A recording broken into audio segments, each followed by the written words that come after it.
अनोखा स्वयंवर। एक राजा की बेटी की शादी होनी थी। बेटी की यह शर्त थी कि जो भी 20 तक की गिनती सुनाएगा वही राजकुमारी का पति बनेगा। गिनती ऐसी होनी चाहिए जिसमें सारा संसार समा जाए। जो यह गिनती नहीं सुना सकेगा उसे 20 कोड़े खाने पड़ेंगे। यह शर्त केवल राजाओं के लिए ही थी। अब एक तरफ राजकुमारी का वरण और दूसरी तरफ कोड़े। एक एक करके राजा महाराजा आए। राजा ने दावत का आयोजन भी किया। मिठाई और विभिन्न पकवान तैयार किए गए। पहले सभी दावत का आनंद लेते हैं, फिर सभा में राजकुमारी का स्वयंवर शुरू होता है।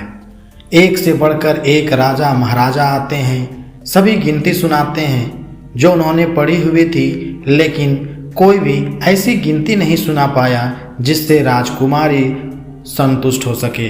अब जो भी आता कोड़े खाकर चला जाता। कुछ राजा तो आगे ही नहीं आए। उनका कहना था कि गिनती तो गिनती होती है, राजकुमारी पागल हो गई है, यह केवल हम सबको पिटवा कर मजे लूट रही है। यह सब नज़ारा देखकर एक हलवाई हंसने लगा। वह कहता है, डूब मरो राजाओं, आप सबको 20 तक की गिनती नहीं आती। यह सुनकर सभी राजा उसे दंड देने के लिए कहने लगे। राजा ने उससे पूछा, क्या तुम गिनती जानते हो? यदि जानते हो तो सुनाओ। हलवाई कहता है, हे राजन, यदि मैंने गिनती सुनाई तो क्या राजकुमारी मुझसे शादी करेगी? क्योंकि मैं आपके बराबर नहीं हूँ और यह स्वयंवर भी केवल राजाओं के लिए है, तो गिनती सुनाने से मुझे क्या फ़ायदा?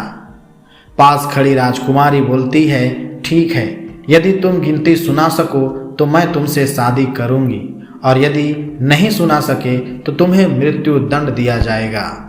सब देख रहे थे कि आज तो हलवाई की मौत तय है। हलवाई को गिनती बोलने के लिए कहा गया। राजा की आज्ञा लेकर हलवाई ने गिनती शुरू की। 1 भगवान, 2 पक्ष, 3 लोक, 4 युग, 5 पांडव, 6 शास्त्र, 7 वार, 8 खंड, 9 ग्रह, 10 दिशा, 11 रुद्र, 12 महीने, 13 रत्न, 14 विद्या, 15 तिथि, 16 श्राद्ध, 17 वनस्पति, 18 पुराण, 19वीं तुम और 20वां मैं। सब लोग हक्के बक्के रह गए। राजकुमारी हलवाई से शादी कर लेती है। इस गिनती में संसार की सारी वस्तुएं मौजूद है। यहाँ शिक्षा से बड़ा तजुर्बा है। दोस्तों, इस तरह यह कहानी हमें सीख देती है कि शिक्षा के साथ साथ अनुभव और बुद्धिमानी का भी जीवन में अत्यधिक महत्व है। हलवाई ने अपनी बुद्धिमानी से राजकुमारी की चुनौती का हल निकाला, जबकि शिक्षित और शक्तिशाली राजा इसमें असफल रहे। दूसरा, हर समस्या का समाधान पारंपरिक तरीके से नहीं होता। कभी कभी हमें सोचने का तरीका बदलना पड़ता है और समस्या को नए दृष्टिकोण से देखना पड़ता है, जैसा कि हलवाई ने किया। तीसरा, इस कहानी से इस बात को भी रेखांकित करती है कि ज्ञान और योग्यता किसी विशेष वर्ग तक सीमित नहीं है। हलवाई जैसे साधारण व्यक्ति ने राजाओं को पराजित किया। यह दिखाता है कि समानता और न्याय का पालन हमेशा होना चाहिए। चौथा, हलवाई ने अपने आप पर विश्वास रखा और साहस के साथ चुनौती का सामना किया। यह हमें सिखाता है कि हमें अपनी क्षमताओं पर भरोसा रखना चाहिए, चाहे परिस्थिति कितनी भी कठिन क्यों ना हो।